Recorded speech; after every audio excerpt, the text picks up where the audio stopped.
Baik, terima kasih. Oke, ya. Ya, dengan senang hati ya saya bisa melepaskan mereka ke negara tujuan karena telah disiapkan dengan baik, sehingga mengurangi keraguan dari sisi kesiapan yang bersangkutan, dari sisi mental dan seterusnya telah persiapkan dengan baik.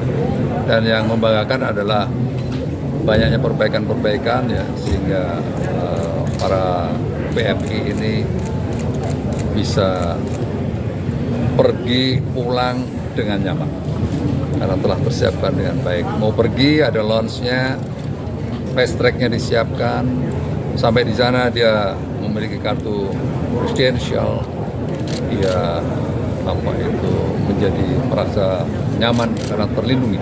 Itu kira-kira. Terkait ini juga terkait dengan perban. Sejauh ini kan Perban ya.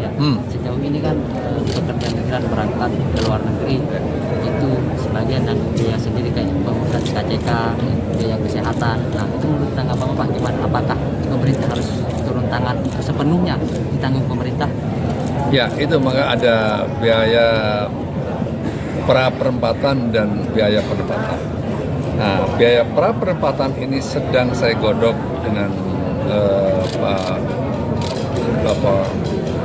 kepala lembaga dan juga para kementerian terkait, termasuk juga BPJS. Nanti akan kita rapatkan seberapa besar yang bisa ditangani oleh negara seperti itu untuk pemeriksaan kesehatan.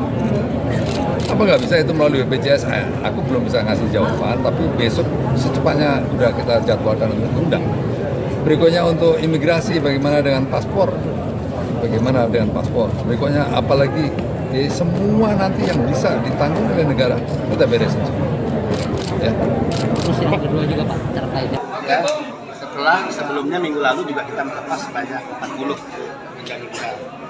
Nah, untuk 1 Januari hingga tanggal 9 ini sudah berada di angka 5.700. Sebuah skema ya, tidak hanya G2G, tapi juga P2P dan mandiri. Mudah-mudahan 2023 pencapaian penempatan itu bisa menembus angka yang trennya semakin meningkat. Kita tahu persis situasi karena pandemi COVID, kemudian juga karena perang ya, Ukraina dan Rusia yang nggak pernah selesai.